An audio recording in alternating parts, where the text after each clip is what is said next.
Hi hello నమస్తే welcome to Telugu one this is దివేశ్రీ.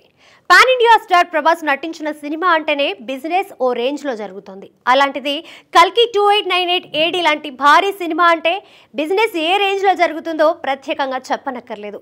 అందుకు తగ్గట్టే బిజినెస్ భారీగా జరిగింది. ఈ సినిమా బ్రేక్ ఈవెంట్ సాధించి బాక్స్ ఆఫీస్ దగ్గర హిట్ గా నిలవాలంటే బాహుబలి, సలార్ని మించిన వసూలు రాబట్టాల్సి ఉంది. కల్కి సినిమా తెలుగు రాష్ట్రాల్లోనే ఏకంగా 180 కోట్ల థియేట్రికల్ బిజినెస్ చేసినట్లు తెలుస్తోంది. మిగతా సౌత్ స్టేట్స్ లో 50 కోట్ల బిజినెస్ చేయగా నార్త్ లో 100 కోట్లు, ఓవర్సీస్ లో 100 కోట్ల బిజినెస్ చేసిందంట.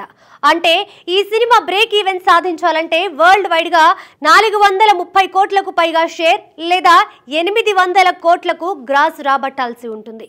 ఇప్పటిదాకా ప్రభాస్ కెరీర్ లో అత్యధిక వసూళ్లు రాబట్టిన టాప్ 3 సినిమాలను గమనిస్తే బాహుబలి 2 18 కోట్ల గ్రాస్, సలార్ 1 700 కోట్ల గ్రాస్, బాహుబలి 1 600 కోట్ల గ్రాస్ రాబట్టాయి. అంటే ఇప్పుడు కల్కి, బాహుబలి 1, సలార్ 1 సినిమాలను మించి కలెక్ట్ చేయాలి. అయితే కల్కిపై దేశవ్యాప్తంగా భారీ అంచనాలున్నాయి. ఈ సినిమాకి పాజిటివ్ టాక్ వస్తే 1000 కోట్ల నుంచి లెక్క మొదలవుతుందని ట్రేడ్ వర్గాలు అభిప్రాయపడుతున్నాయి.